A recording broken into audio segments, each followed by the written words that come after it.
During Advent, we spend a lot of time preparing our Christmas list, making sure we get all the Christmas gifts and all the shopping done, and we do all the decorations. And I love all the decorations. And we know well how to decorate and adorn our homes for Christmas. But do we know how to prepare our hearts for Christmas? That's what we're going to talk about now.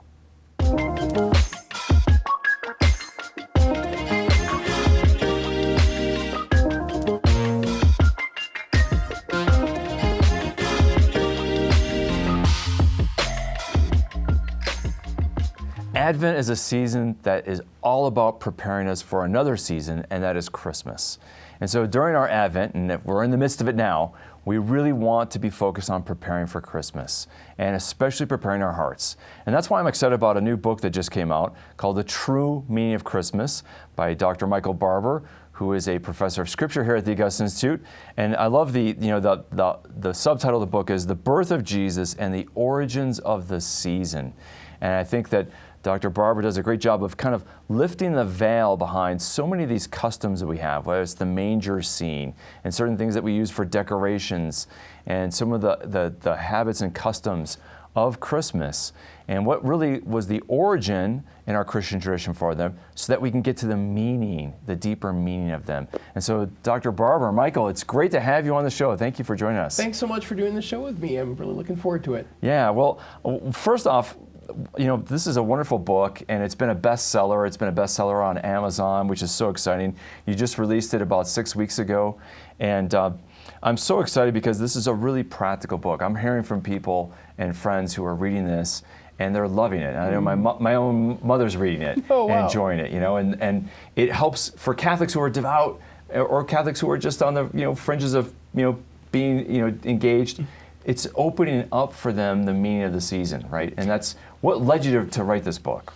Right. Well, I love Christmas for lots of reasons. One reason I love it is because it's the one time of year where you can talk about Jesus and people are really interested in theological discussions. That's so true, because you can turn on the radio and you hear Christmas hymns. I mean, even on NPR or classical music stations that wouldn't talk about Jesus, they have Christmas carols that are praising Jesus as the Son of God. That's exactly right. On radio, on all these secular channels even. That's right. And so it's not just for Catholics. I hope the book will be read by anyone who is interested in really entering into the joy of the season in a fuller way. So a lot of people want to have a great Christmas. They get really anxious about getting all the details right. And then some people feel like Christmas is a letdown every year.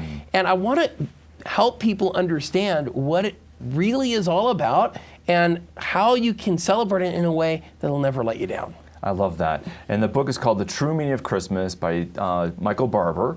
And you can get this at Catholic.market, so it's an easy place to get that right now.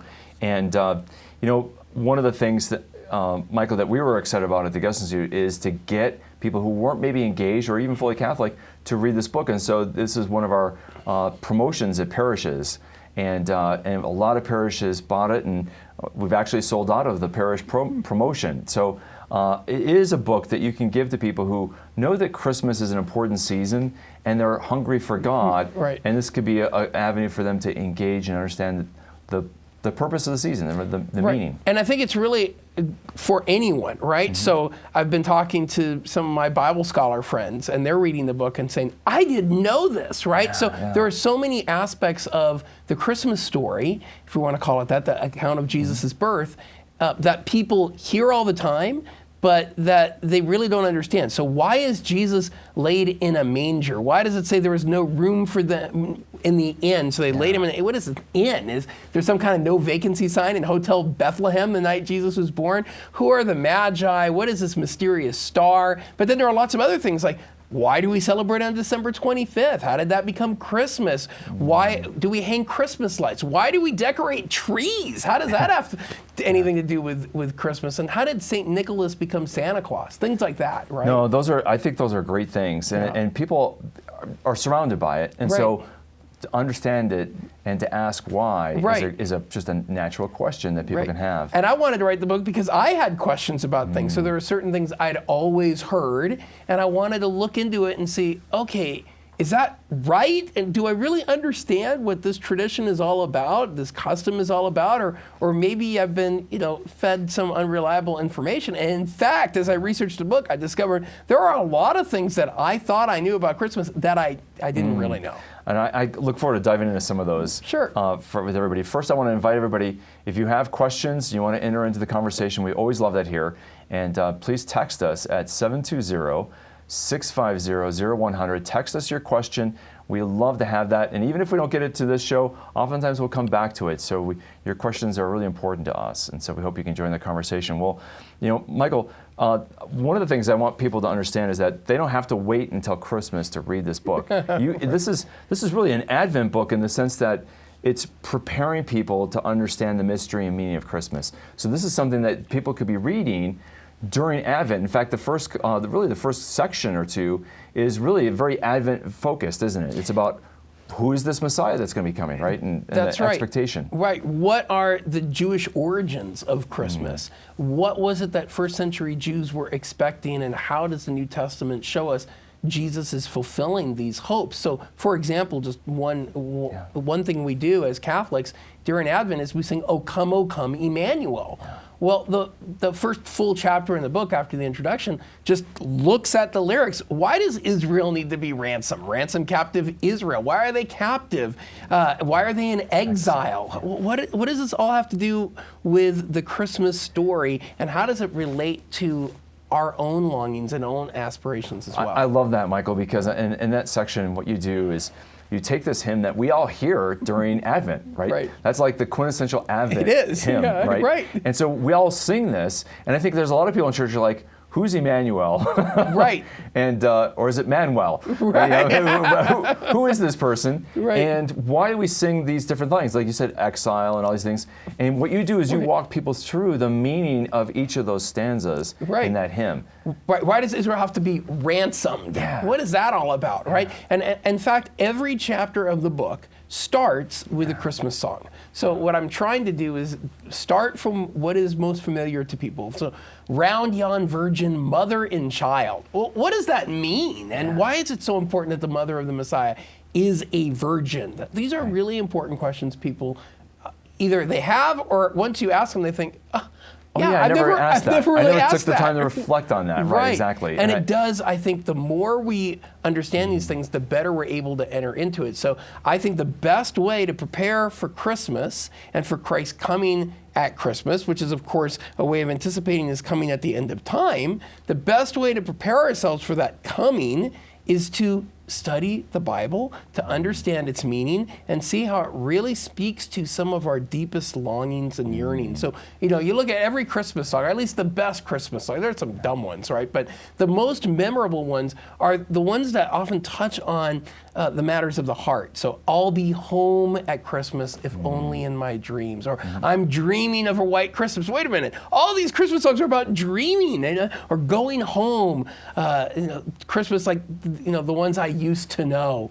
Why is Christmas so bound up with all these aspirations and hopes? I try to explain that in the book and explain how, for example, O come, Emmanuel relates directly to that. We're in exile. Oftentimes we feel like we're in exile. Remember Christmas from long ago, and we feel like, I wish I could go back to that. But there's more to it than just that, I think. Yeah, I love that you pour in a lot of research into this, and you're kind of taking these different topics, like different Christmas songs, right, or different images of Christmas. That's right. Like the manger, and you're diving into it. And so, what was one of the things as you researched this book that surprised you the most, that in the research and doing the work in the book, it changed your mind about something? Right.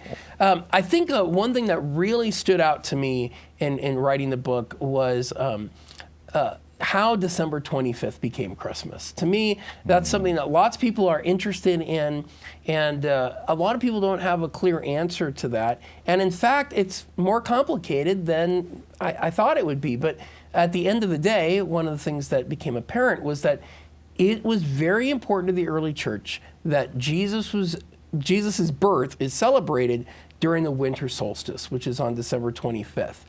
And people say, well, it was at the actual day of Jesus' birth, and the church really wanted to tap into the cosmic imagery that's associated with the winter solstice to say the meaning of the cosmos, the meaning of the world, which a lot of people were wondering about. There are lots of pagan myths about, and they were attached to the idea of the sun, ultimately finds its meaning in Christ. And I thought that was really powerful and beautiful. A lot of times we can imagine that Christmas is just about looking back at an event. And it is certainly about remembering something Jesus did. He became man. But the church also wants us to not just look backwards, but to understand that even in the present, Christ is coming to us. And you see that right in the word Christmas, right? What is Christmas? It's Christ's Mass. And to me, that's really important, right? And you'll hear people today say, don't take Christ out of Christmas. Don't take Christ out of Christmas. Don't take Christ out of Christmas. But if you really want to do that, we as Catholics know you can't take the Mass out of Christmas. That's right. It's funny, I have a Protestant friend, he's a scholar, and he wrote on his Facebook page not long ago, he said, it's always interesting to me that my Protestant friends are so concerned about keeping Christ in Christmas, but shouldn't we also be wondering about the Mass in Christmas? Yeah. And that's exactly right, because what is happening? Mass. That's right. What is happening in Jesus' birth, in the story in Luke's gospel, is he's born and he's put in the manger. And what is the manger? It's a feeding trough, right? It's the place where the food goes.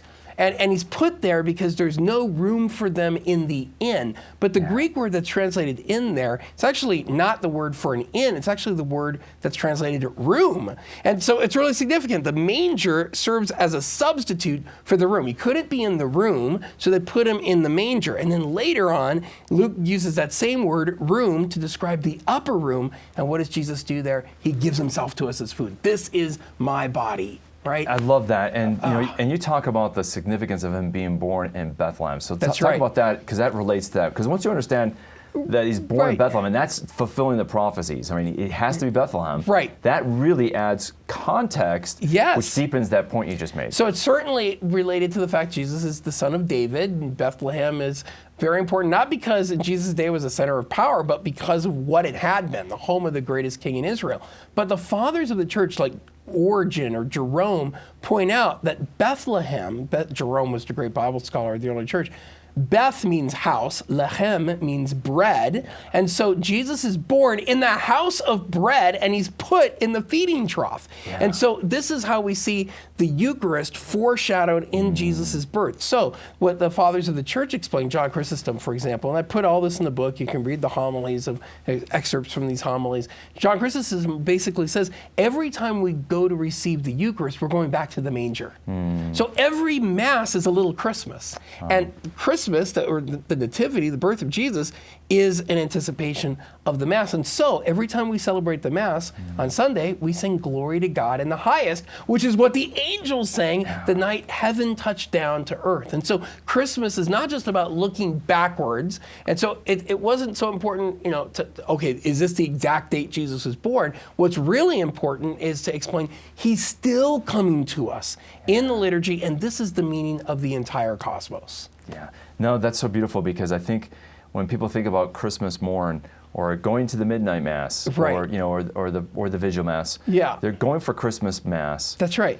But you're going to encounter Christ. I mean, right. Just as he was born in Bethlehem and laid in that manger, he's going to be on the altar, and we get to receive him, and that's just so powerful, isn't it? Right, and I think this is a really important and critical year to emphasize that, because with the COVID restrictions, so many people fell away from the practice of going to church. Even on Christmas, there are always people who would only go to church on Christmas, and now they're not even going to church on Christmas. And so I really feel like this year, let's really emphasize what the true meaning of Christmas is Christ's Mass. It's Christ coming to the church, not just privately, individually, but us as the people of God, especially in the sacrament of the Eucharist. Let's put the Mass back in Christmas as well. I love it.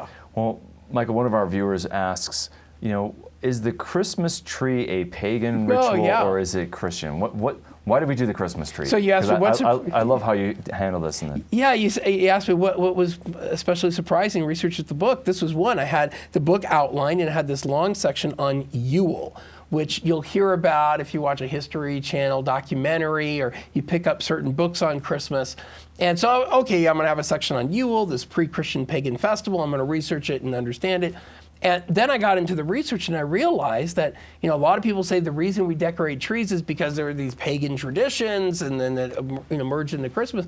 And I discovered David Bertania's scholarship, who basically shows we don't really have a lot of evidence about what they did at Yule. Basically, this comes from people, especially in Germany in the 1800s, who wanted to say everything about Christmas is Germanic in some way. If you ever saw Star Trek, there's a character who always said everything is from Russia, It's kind of like that, Oh, that's German too. And the Nazis really ran with this when they rose to power.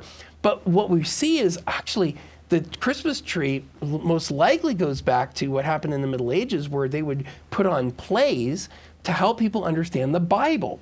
And a major character in the play was, of course, Adam.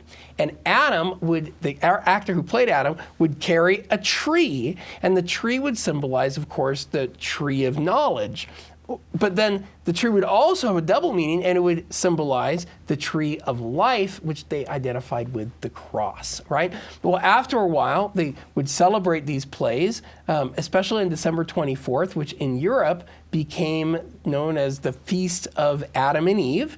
And so you'd have these trees set up, and they would make these huge exhibitions out of the tree, so they weren't just props in the play, but they could be used to advertise the play. People really liked them. They started going into churches, and since the Feast of Adam and Eve is December 24th, the trees become part of the Christmas season, and before you know it, people are using them to decorate churches during Christmas time and then in their homes. And so really the Christmas tree is meant to show us the biblical meaning of Christmas and the biblical origins of Christmas and the tie between what Christ does and his coming and how that reverses the fall of Adam. I love that story. Do you think that as that tradition evolved, it's always got to be an evergreen? So what's significant about that? Yeah, well, I think it especially had to do with the topography in which trees were most available. But one thing that they did really want to do with the tree was put decorations on it. So they would put apples to symbolize the fruit, but on the tree that Adam ate from. But then they would also put wafers or cakes on the tree to symbolize the Eucharist, because the Eucharist is the tree of life. Now, in Protestant countries, that kind of falls out of practice, and so it's not a surprise that in America, which is predominantly a Protestant country, we don't have the Eucharistic associations with the Christmas tree that you found in the Middle Ages. But nonetheless, that was part of the original tradition. So. Yeah, That's it's so really rich. powerful. And this is why people don't know these stories. No, I didn't know it. So I'm so glad you put this in a book that's so easy to read too, because I think what's unique about your book is that you're taking these popular things and you start with that, but then you do this research, and so you unfold the meaning and depth behind this.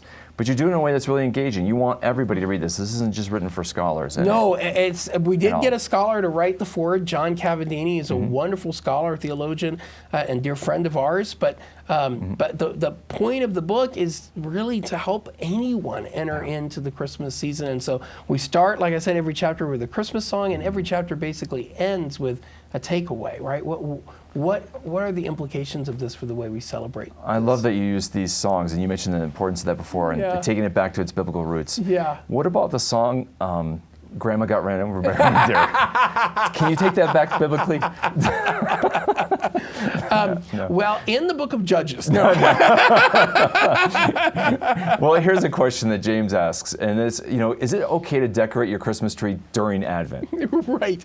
So there are people who want to insist that the liturgical season of Christmas doesn't start until December 24th, or Christmas Vigil, and so we really shouldn't do anything Christmassy until Christmas. I'm sympathetic with that because, of course, all around us, we live in a culture where people see Christmas as just a day, and and December 26th, Christmas is over. But at the same time, I think we need to recognize that one of the best ways to prepare for Christmas is to think about Christmas. Exactly. And so I don't think there's anything wrong with putting up certain things that will remind us. So I would put up a full manger scene before Christmas. Certainly it's appropriate, for example, to leave out the Christ child, Jesus, right? yeah. You might want to leave out the Magi as well. Yep. Some people would just want to put Mary and Joseph as anticipating the coming of Christ. That's fine. But I would also, recommend that we recognize that the way we enter into the Christmas season doesn't have to track exactly with the colors that are worn in the liturgy at the particular time of year. But, I don't want to be dogmatic about these kinds of things. And I know there's different families that have different ideas about this, right? Right, but yeah. I think even within families, there's divided opinions. Yes, But yeah. we get Gaudete Sunday, Right. which is already here in the middle of Right. In the midst of Advent. Right. The church is rejoicing because she knows what's going to happen, That's and right. she's echoing the expectant mother who is, Right. Our Lady. We know that the Christ child is coming, Right. And so I think it's okay. Right. We just want to make sure we're also practicing our Advent spirituality. That's the key thing. Absolutely, yeah. It's not pushing out Christmas celebration. It's about making sure we do some penances, making Yes. sure we're adding spiritual disciplines. That's if we right. do that, the Christmas lights, the Christmas decorations are accidental, and I think that's the key thing. And I think, I like to extend it as much as possible, before and on the other side, because when you have people over, it provides an opportunity to talk about Christmas, because it's only at Christmas that you can really have this opportunity like we do to talk about Jesus, to talk about the Virgin Mary, to talk about things that are really near and dear to our hearts. It's such an easy time to do that. And Yeah. I know that I love the Christmas decorations in our neighborhood that have Christ in a big manger scene, and I just love that people do that. Right. Well, Diana asks, what's your favorite, what are your favorite Christmas traditions in your own families? Right. So, well, for me, growing up, one of my dearest memories is putting up the Christmas lights with my dad. We'd go outside, we'd listen to Christmas music, and unwrapping. I remember my dad, after Thanksgiving, go over to a storage facility, and he'd get all of our Christmas decorations. I remember unwrapping them. We were always wrapped in newspaper, unwrapping, especially the manger set. I don't know why that's so such a powerful memory for me, but it was always so exciting. So that's a very exciting tradition for us, is putting on appropriate music and beginning to turn our attention to this beautiful feast at St. John Chrysostom called the chief and mother of all holy days. wow, Yeah. that's such a great, who doesn't love Christmas? I mean, it's just such a joyful time. Scrooge, Yeah. but what most people don't know is if you actually go back and read and explain this in the book, you read the story Charles Dickens wrote, not the one that is the adaptation that you've seen in the Muppets version. For example, at the end of the story, before Scrooge goes to Tiny Tim's house, he does something else. It says he went to church. And I've never seen that in a film or television adaptation of Scrooge at church singing his heart out in these Christian hymns. Wow, that's a Yeah. great point. Yeah, That's a great point. So I loved thinking about these things. At this time. Yeah, and for us in our family, we would set up the manger scene, and I remember when our son was younger and when he was a little kid, and he would put the figures, but the Magi had to be way back. Yes. Because they get there late. They're on the way. And then Joseph and Mary are moving, and then during Advent they get closer and closer. They get to the manger scene as you get closer. No baby Jesus until Right. Christmas. Yeah. And that was a big deal for baby Jesus to be in the nativity set. And so when our son was young, and so and seeing the shepherds moving closer, and every day he could anticipate by the figures moving closer to the manger scene. So that was always a joy, one of our family traditions. That was always beautiful. a lot of fun. Yep. And Mark asked, what's your favorite Christmas movie? So do you Okay, so I didn't get to do as much with movies as I originally had hoped to in the book. We were trying to keep the book readable. This could be easily 4 times as long, the book.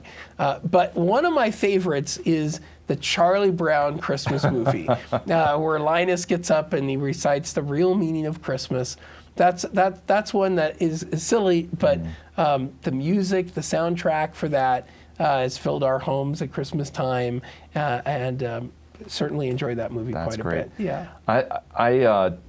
I like Home Alone. I think it's actually Alone, yes. you have a Catholic church that he goes to Yes, you with do. the nativity set, And Okay, I got to tell you, my kids are going to love seeing this episode because my oldest son loves Home Alone. And one thing that most people don't know about it is the music is by John Williams. And so you have Christmas hymns on the soundtrack, like Carol of the Bells, that are arranged by the great composer John Williams. So the music is spectacular in that movie too. It really is. Yeah. No, it's great. It's a very funny, fun story.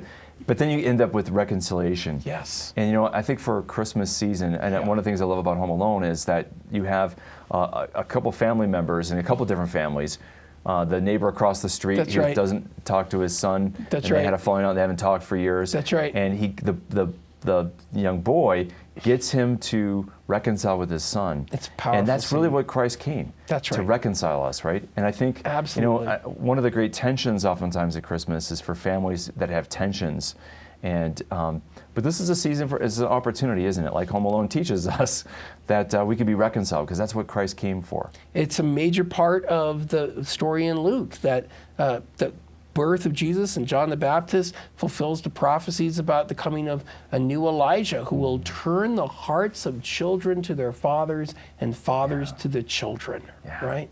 So we see that right there in the story of the gospel, this idea of family reconciliation. We can talk a lot about the faith in abstract terms, but if we're not willing to say we're sorry and we're not willing to forgive, then really the Christmas story doesn't have the meaning that it's meant to have. Yeah, that's so true. Well, Allison asks, how can I make Christmas more spiritual for my children? Right. It's a great question. I would say number one is to highlight the importance of the Mass at Christmas, and not just on Christmas Day. We have a series of beautiful feasts. A lot of people imagine Christmas is over on December 26th. There is a song, The 12 Days of Christmas, that's pretty popular. There's a myth out there, and you'll see news, internet articles about this everywhere. What was a coded message during time of persecution? And so I thought, well, that'd be cool if it was true. I researched it, and it's not. But the one thing that is helpful about that song is that it has enshrined the idea that there are 12 days of Christmas that go from, of course, Christmas Day all the way through Epiphany. And it would be beautiful to recognize the Feast of St. Stephen, the Feast of the Holy Innocents, the Feast of St. John the Apostle. I got the order wrong there, but those three feasts are really important during the Christmas season because St. Stephen is a martyr, and so he lays down his life freely. St. John the Apostle, we celebrate on the next day, he would have been a martyr. He was willing to be a martyr, but there's a tradition that they couldn't kill him. They tried to give him poison to drink, and he wouldn't die. So he represents those who would want to die as a martyr, but die of other causes. And then we have the Holy Innocents on the next day, and the church came to understand that the Holy Innocents represents those who give their life. Those are the children who were killed by Herod in Bethlehem. They represent those who give their life for Christ without fully understanding it. So we have the three kinds of death that we think about during the Christmas season. I think Christmas, quite deep. And it's important because the martyrs are understood and the saints are understood as having their birthday on the day of their death. So it's appropriate to tie it together with Jesus' birth. No, and of course we have the idea of the Christmas octave, that it's just 8 days from Christmas Day, December 25th, to January 1st, the Feast of Mary as the Mother of God. That's right. And so, this was a big problem in the early church. Augustine preaches homilies about this. January 1st, New Year's Day for the Romans, was a day of pagan celebrations, of drunkenness and carousing. And what Augustine said is, no, we need to turn our attention to the spiritual matters. And so what ends up happening is the church celebrates Mary on January 1st, the Feast of the Mother of God.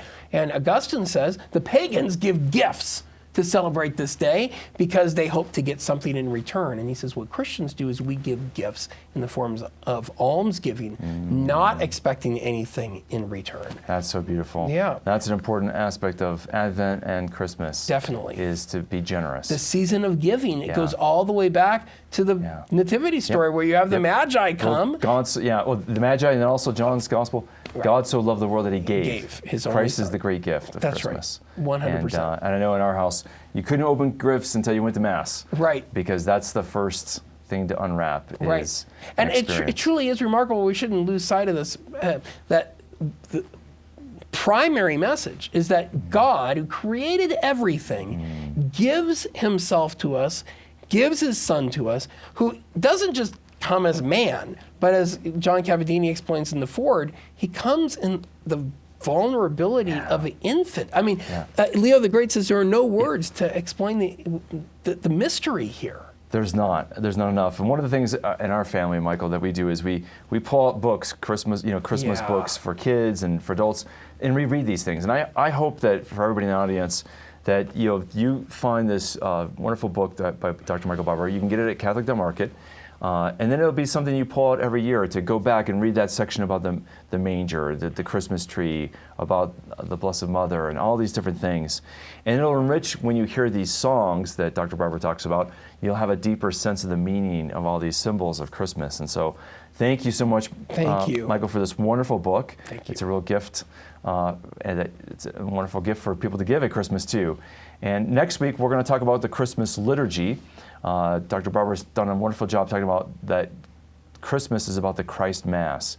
And so next week, I'm going to have Father Daniel Cardo, a wonderful priest and scholar, and we're going to talk about the Christmas liturgy and how to enter in that liturgy. We want to prepare you well for this Christmas so you can experience the Christmas octave and the 12 days of Christmas fully. So thank you so much for joining us, and thanks especially to everyone who supports us through the Mission Circle. Your gift to us allows us to have this ministry and make the teaching of the truth and the gospel a gift to others. So thank you so much, and may the Lord bless and keep you all.